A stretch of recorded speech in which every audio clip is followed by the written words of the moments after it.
Right, before we get into it, if you're getting value from Rev-n-u Unplugged, please hit subscribe and leave a review. This episode is brought to you by Indigo, the boutique go-to-market recruitment firm placing elite sales talent for high-growth tech companies looking to expand across Europe and North America. Now, what's the difference between a CRO and a CRO who has also co-founded the business? Turns out, quite a lot. Today's guest is Raphaël Boukris, co-founder and CRO of Didomi. Now they're backed by PE firm Marlin Equity, 8 years in the seats, over 35 angel investments, and in the last 12 months alone, 2 acquisitions closed in 3 months. We get into 3 things: what co-founder status actually gives you at board level, and what that means for any CRO trying to get their voices heard. Why M&A is a revenue strategy, not just a finance play, and what nobody warned Raphaël about before he went through it. And the one piece of go-to-market advice he gives every single founder he backs without exception. His take on Series B expansion: most companies are doing it completely wrong. The Excel looks great, reality is very different. This is Rev-n-u Unplugged. Let's get into it. Raphaël, great to have you on Rev-n-u Unplugged. Thank you so much for joining us. How are you doing today? Hi, James. Thank you for having me. I'm very excited to record this podcast with you. Well, look, we've got 3 really exciting topics that we're going to talk about today. But before we dive into that, it'd be great if you could give our audience just a little bit of background as to who Raphaël is. Yeah, for sure. Very happy. So I'm Raphaël. I'm a French guy. I used to live in Paris for 35 years and recently moved to southern France in the French Riviera in Nice with family. I'm father of 3 and I'm been in the software industry for all my career. So basically the last 13 years. I started in a startup where I was, a full sales cycle, full stack account executive doing everything. Like I like to say, like in the movie Will Smith's Pursuit of Happiness, cold calling every day, no inbound, no nothing. No marketing, and pushing quite hard and close, I would say, low to average ACV deals. And then I moved to another company in the HR tech where I became a sales director. We did a big pivot. So it was kind of entrepreneurship where we started again from scratch, from 0 to 10 million in ARRs, which was quite good. And 8 years ago, with my 2 co-founders, we built Didomi, that is a software, B2B software specialized in consent management. So we basically help mid and enterprise companies comply with GDPRs, all compliance laws, CCPA, and so on. And we've been VC backed for long. And last April, so less than a year at the time we're recording, we had a PE firm called Marlin, 11 billion AUM, that now is holding a majority stake in the company, and we did lots of which is quite exciting. And my position is co-founder and chief revenue officer. And briefly, in parallel, I'm also an angel investor in more than 35 companies, mostly SaaS, B2B, but not only, and limited partner in a few VC firms. Well, look, one of the exciting things about having you on the show, Raphaël, is that you are a CRO, but you are a co-founder also. So we've got a slightly different perspective today. As I mentioned, we're going to be looking at board relationships and investing. We're going to start with the board relationship because I think it's really important for CROs. But first of all, I'd just like to set the scene for our audience, because you've been hired as both a sales leader and as a co-founder. How differently do the board treat you as a co-founder as they did as a straightforward sales leader? Yeah, I think that's a good one. And that's a setup that we see, I think, more and more, or we have seen more in the last years. First thing, I really think that boards, and so on, they really like to get one of the co-founders that is a business guy. That's super important. And I think that even more now with AI, that barriers with code are lower and so on, go-to-market is even more important. So VCs want to be very, very close. First thing, I think you get more trust by default. Either they invest in you, it can be early stage, but after they invest on the team. So like the current CEO, co-founder and so on, they give you trust. And it means that they really rely on you to understand what happens, and they are not just judging you. Of course, if you're not performing, you're going to be out and so on. It will take maybe more than a few quarters, like I would say a normal CRO and co-founder and so on. But for sure, if you don't deliver, you're gonna be out. But you're really great at hiring gems, so I think you know it. But that's what I like to say. When you hire A player and so on, that's something that is great, because when you need to draw a conclusion, if it doesn't work and the guy is super great, that's the company that has some trouble, PMF and so on. If you hire a B player, you don't really know why it doesn't work. Was it the guy? Or was it just the market in PMF? So yeah, I think that you are more trusted, and whenever there are some troubles and so on, they try to be more cooperative and say, okay, by default, you are the good guy, you get time and so on. Maybe that's the market, that's the organization, how we can support you. That's something that is great, because that's a more, I would say, long-term vision, or mid-term, long-term, because one more time, you're not protected if you're not delivering good results. But I think that's the good way to work, more than saying, okay, this new VP of sales just has, or new CROs just has 2 quarters, is expensive, and will be out. Amazing. So looking at a lot of CROs that don't have or aren't a co-founder, they talk about not having a big enough voice at board level. What should they do differently? What advice could you give to CROs that aren't co-founders to get their voice heard better at the board level? Yeah, that's a good one. And my first recommendation would be that they should be visible to the board. It can be during board meetings, just saying, okay, I'm going to share the business update, the trading update for this board. Not, of course, every board, but being present is important. Or even in the meantime, between the different boards, having interactions with the investors. It's like a deal, it's basic. You want to sell and so on, but if you don't have access to the decision maker, that's a problem. You're always at risk, because the ways they see things may be different to reality. And that's always the same.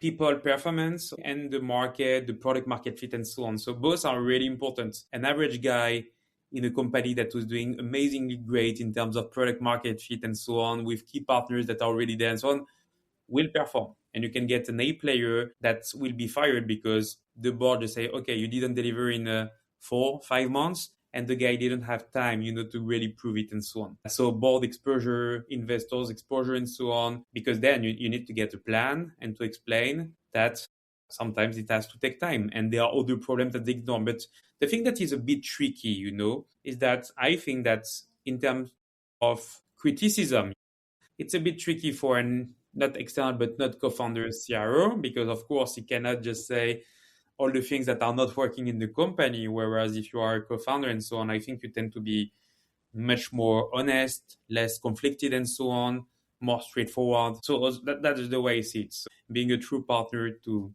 the investors. And how often do you think a CRO should be communicating with the board, particularly the board outside of the CEO? Because I imagine there'll be conversations taking place there all the time. But with the key investors, how much communication should be happening? Let's say, for instance, if there's a turnaround in particular. So let's have a situation. There's a turnaround you're in, there's a job that needs to be done before growth can happen. How often should communication be happening? And if we're talking emails, how often should a CRO be emailing, and what information should be in the email? So I think there are 2 variables, in what you're describing. First, what's the composition of the founding team or of the board team, on the company side and so on. How business oriented is the CEO? Is great and interested in the business. That's the first thing. Second thing is the stage of the company. You see what I mean? Not the same expectation. But I would say in a setup where there is a product guy, a guy that is half business, half anything else, I don't know. I would say every 2 months or something like that. So that's more or less the frequency of board meeting and so on.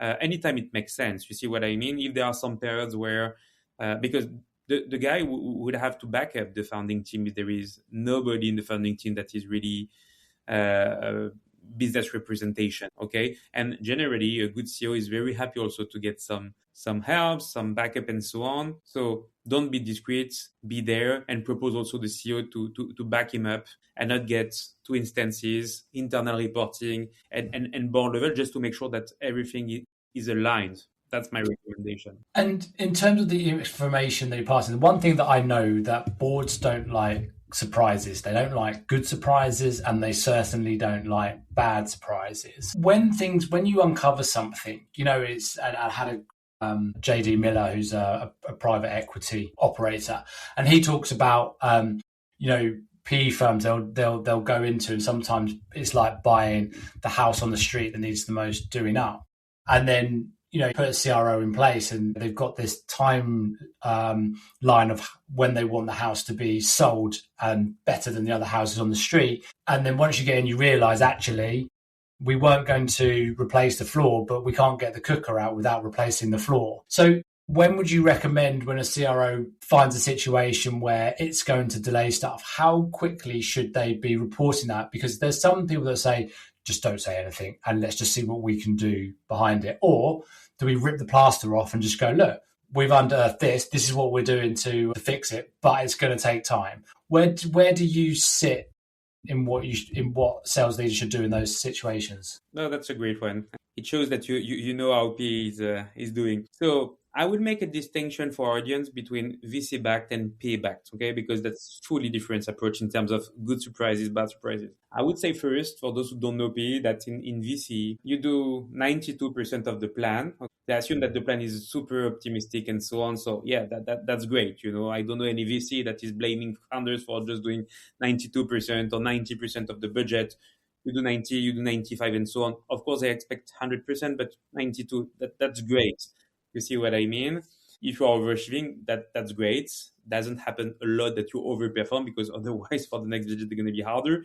So I would say that VC, of course, you need to understand that in terms of portfolio, depending on the stage, but they want 80% of their company not performing 10x plus, okay? So half of the portfolio will die. 30% of the portfolio will have decent returns, 2, 3, 4x and so on. And 2 companies, 20% of the portfolio will outperform, okay? In the P portfolio and so on, they want to do an average over the fund cycle, so 10 years. They want to do 2 to 2.5x. It really depends on the fund and so on. So they don't want any company to die. And in a portfolio in a fund, you're going to have more or less maybe 12 to 15 companies, okay? They can have one failure, very big failure, but I think that's the maximum. If you get 2 write-off, that's just over, which is not the case for VC. So, of course, you can have bad surprise with VC, okay? You cannot have bad surprise with P. And you're right, they don't want also, if you achieve 120%, the budget was not done in a good way. So I think that's something that, and we see more and more from VC to PE, okay, for companies that are not hyper growth anymore, and PE is really great. And we're going to talk about acquisitions and so on. And we had choices. And we decided to go to PE because that was the right move for us, and we're very happy. But in terms of discipline, in terms of budget, in terms of proximity also with the operating partners and so on, you will be very close. So my first recommendation for VC and PE, but especially with PE, act fast, have a plan, don't hide anything. That's important. They want to know if they can trust you, and they want to know if you are the guy that can make this house sell at the good price in 5 years, okay?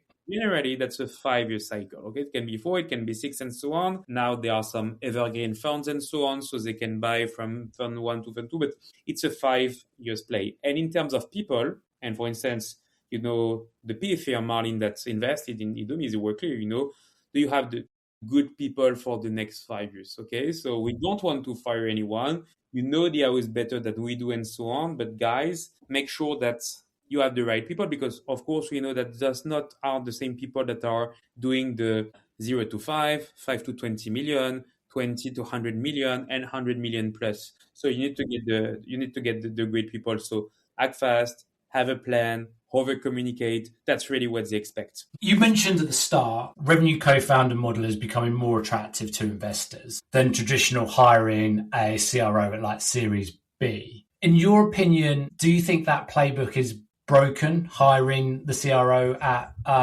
Series B? And what do you get by hiring somebody of your caliber from the get-go? That's a great one. I really think that depends on the business. That depends on the co-founder. That depends on the kind of CRO that you're going to bring in. I like to say that you need to bring people in, okay, except founders. Founders, they push until it's the Peter principle. So they're going to push very hard, as hard as they can. And when they are not good enough for the next step and so on, they just need to move. And that's always what I've told myself, I try to push. I want to push as hard as possible, but let's be realistic. You cannot be the best person at every stage. It doesn't exist and so on. And you get Salesforce guys that can be put in a business at 100 million, they're going to be great. And you put them at 1 million AR and they don't have the right people to support them and so on. And they're not no playbook and anything. It doesn't work. I think that's, as a start, what I like in terms of setup, even when I invest, we will talk later about it, but I like to get someone who is not a stretch sales to start, so someone who has been a VP of sales, something who has done, 10 million plus AR and so on, wants to get his hand dirty, wants to get less comp, but much more equity and so on. That's the good setup and so on. And then with this kind of people, maybe this person going to be the good one until a Series B, until 10 or 20. So really depends now with AI, Series B, sometimes they are already at 100 million plus AR. But no, I think both setups still work, but my preferred setup is to get a VP sales or CRO co-founder and so on, so that you're sure that the company will be okay in terms of go-to-market for at least the first 5 to 6 years. You see what I mean? And then let's see. 100%. Love that. Well, look, I'm going to close on topic one there. Some really great insight there. And I think it's going to be fascinating to watch how the early stage businesses transform over the next few years and see if they're starting to get the leaders in earlier. Moving on to M&A from a CRO founder's perspective, most CROs are focused purely on new logo and retention. At what point did you realize that M&A was actually a revenue strategy? And what triggered it to start with? Yeah. So just back in 2021, where we raised our Series B, that was $40 million at this time. Dollar was a bit stronger than now. So I think that after Series B, we did some mistake. We opened lots of countries and so on. But luckily, I think that we also drew the right conclusions and decided, just before, hard times for SaaS, we had lots of money in bank and decided to be more conservative, more efficient and so on. And we make really great decisions. What happened is that in 2023, 2024, we had an efficient company, still burning cash, but not too much, reducing massively the burn rate and so on, with lots of cash in bank, being very efficient on our cost of acquisition and so on. Didomi is a high gross retention business. We are selling compliance, which means that overall, if we are not having bugs, doing big mistakes and so on, in terms of gross retention, that's good. That's a business that has always been 90% plus GRR, so overall strong. But then I had some struggles in terms of NRR, net retention, cross-selling, and so on. The more you grow, the more time it takes, to have new products lines and so on. There are some legacies issues and so on. And we had to move. So we had to do more cross-sell and so on. So we decided to go for looking for good targets and so on. The initial play was not to have some external investor and so on. We were looking for tired company. You see what I mean? So good companies, great products, poor go-to-market, and able to raise, that you're going to pay a good price, mostly in equity. You give a little money to the founders, or good money plus equity, and that's good. But reality was quite different, because when you look for some targets and so on, we talk to our customers, what are the great companies that you are seeing, what can complement well our Didomi offers and so on. We saw great MarTech company that is called Addingwell in northern France, in Lille. The company was doing really great. We heard lots of good things from customers, partners, and so on. We started to get some good conversations and so on. And then we said, okay, that's great. That's a little bit stretched in terms of price for us. So we said, okay, let's go on the market, okay, with external funding and so on. It was a bit stretched to get a bridge or anything. We just decided to try, even if part of our investors were very supportive on this acquisition. It was a bit stretchy scenario. We issued a letter of intent, and then we went to the market, and it was the obvious choice. We wanted to do more M&A, and that was a good cross-sell opportunity, and happened to be a very good cross-sell opportunity. We made the deal back in 2025 in April, and we already had in the radar. It was not done during the deal with Marlin and Addingwell, but we know and we're in contact with one of our key competitor, New York-based SourcePoint, was not, of course, a cross-sell opportunity, was more consolidating a portfolio in complementary geos, North America, DACH region, so Germany and around, and the UK. So yeah, that was a good move. And we made these 2 acquisitions in 3 months, April and July. Lots of work in terms of post-merger integration and so on. But that's something that we could not have been able to do alone. And now we get a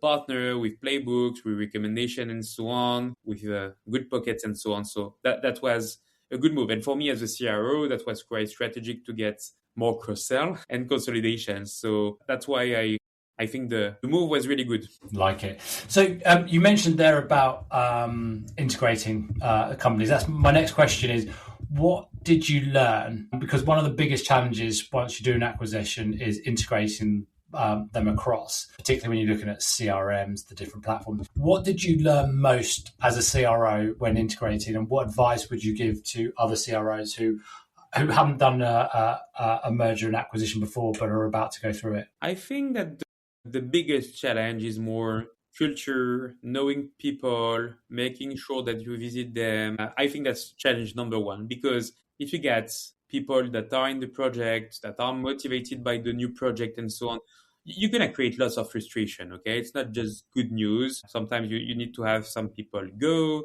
They're going to say, I used to get this kind of contract. I don't have anymore. I get X days of paid holidays. Sometimes you have also people are winning lots of things from that, but they are concerned. I was on the verge of being promoted, and now I know you get a VP already at Didomi. So I think that's the toughest challenge, because if humans are aligned, then they're going to be much more cooperative. You're talking about CRM, distribution, ownership, and so on. Of course, you get a lot of problems, okay? And in both places, it can be for cross-sell. You just add something. So we could sell, Didomi plus Addingwell, in terms of cross-sell. So you can say, okay, it's not so hard and so on. You get different teams, but no, it's not super easy, but teams are great cooperation and so on. But with all the departments, you get initial frictions.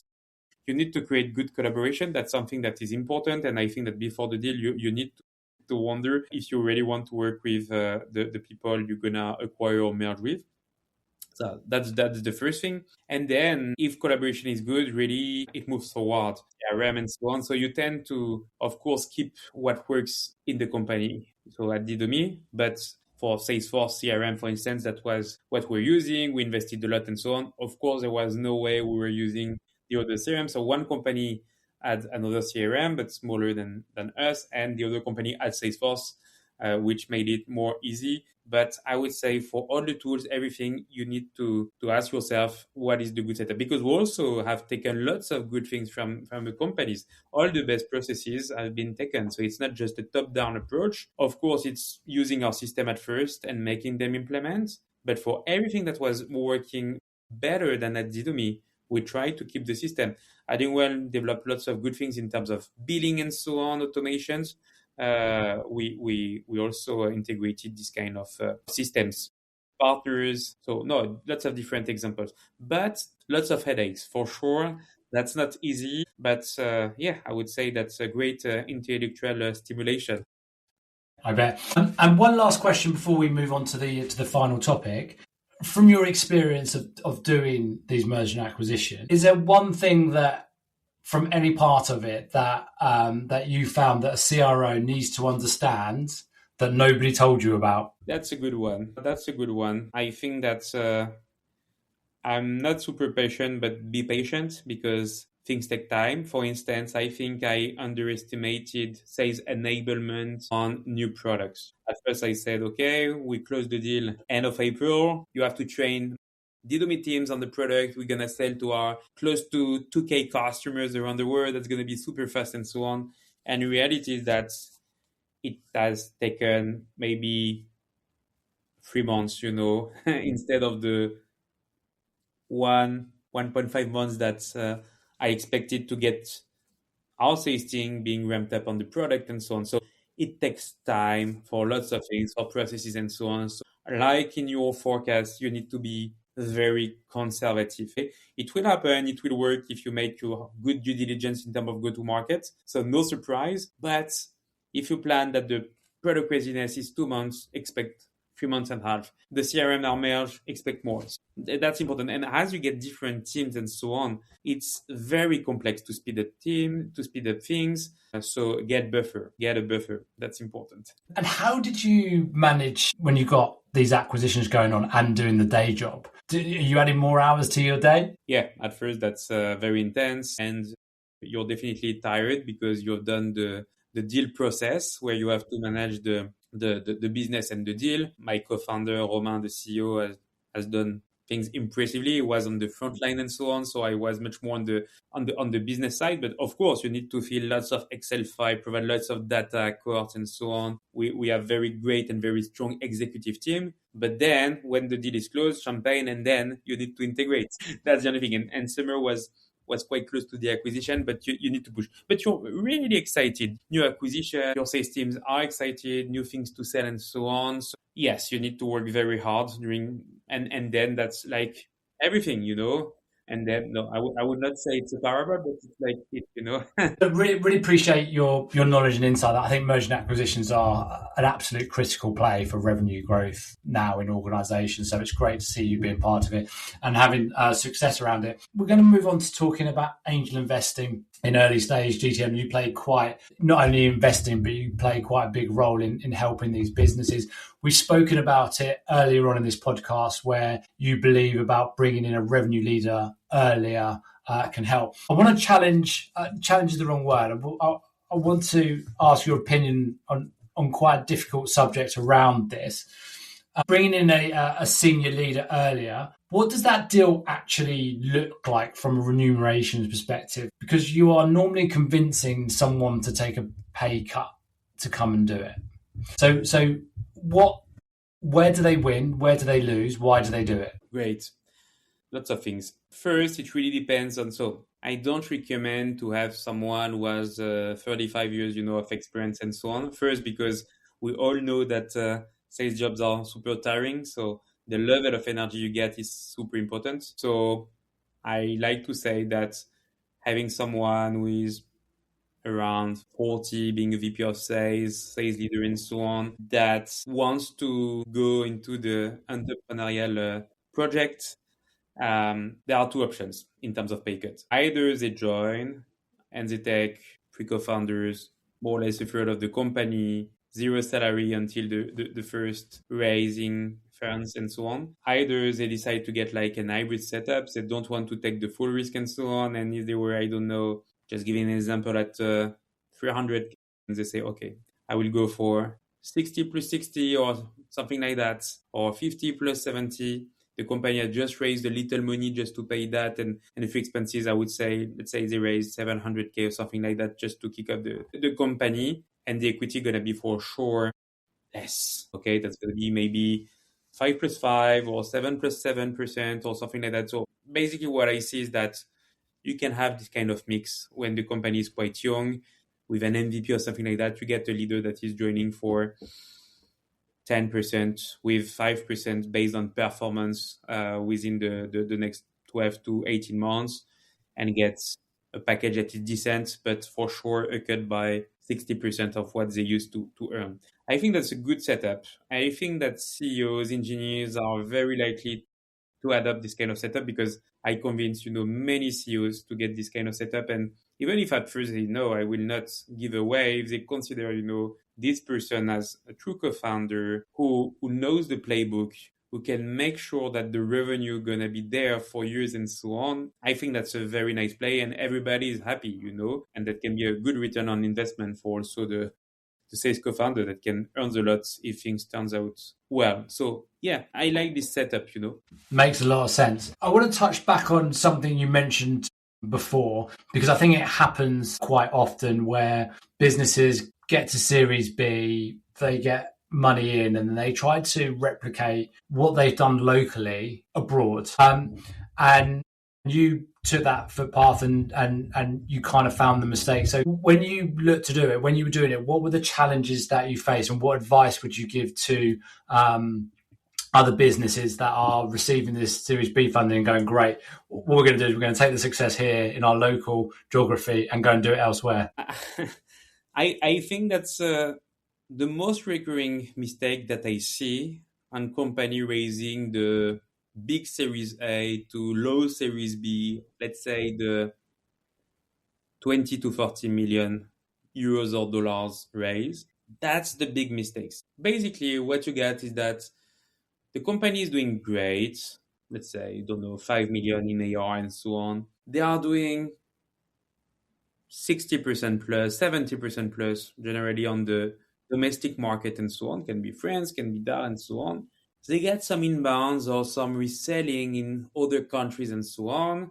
Sometimes they just target the US, they get almost nothing. And because they are doing 200K AR in 2 countries, they just do the math in Excel and say, okay, we put 3 reps, this is the ramp up and so on.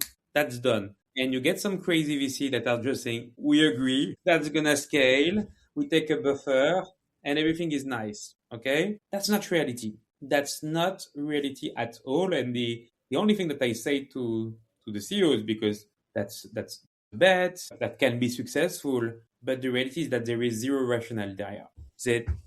They just get a few numbers, some sales navigator analysis about how deep is the market and so on, some VC that are bullish because they don't care.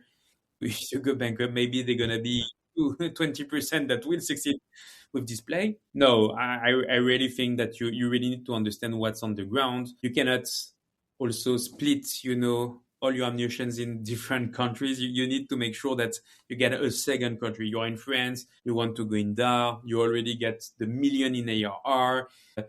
It's really scalable. You get one co-founder that is moving. The only thing that I say is that don't think that because you are doing domestic market plus a few 100,000 of ARR, you're going to scale. It just doesn't work. So do your due diligence on the market. Don't open 3 countries with 20 million. That doesn't make sense. Or just the US, but you already have proof of concept there. So so that's something that we see a lot. And Raph, have a look at my business plan and my deck. And your deck is beautiful, but do you know what is behind? Do you really, between you and I, okay, I will not put money. I don't have enough to go on your Series B.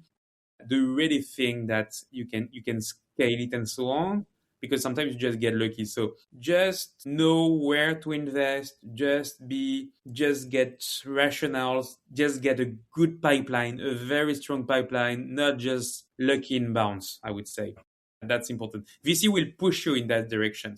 They will push you. They will adapt this plan a lot of time. How do you manage, knowing been through it yourself now, how would you manage a pushy VC that wants to happen, but you know it's the wrong thing to do? What would be your advice to how you try and push back on the VC? I think you need to have a CEO also that gets... So I think that having some entrepreneurs as mentors and so on help a lot because you're going to avoid mistakes. So try to talk with Series B plus CEOs, CROs, and so on, and try to crash test your plan. Of course, you're going to take lots of risk, but don't just do the expansion of what you've done and so on. So surround yourself with non-VC, I would say, CROs, for instance, and CEOs who have been there. I think that's great. You're going to avoid mistakes and try to focus on one country and not 7 countries where you're going to have one rep doing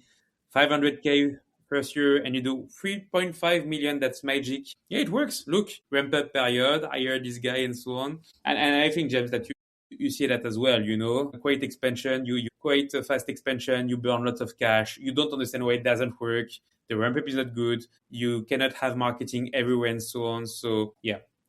Focus. Like it. Love that. One last question before I let you get back to your day job. Give you a moment to think about this one. What's the one piece of go-to-market advice you give every founder that you invest in, regardless of what they're building or what stage they are at building?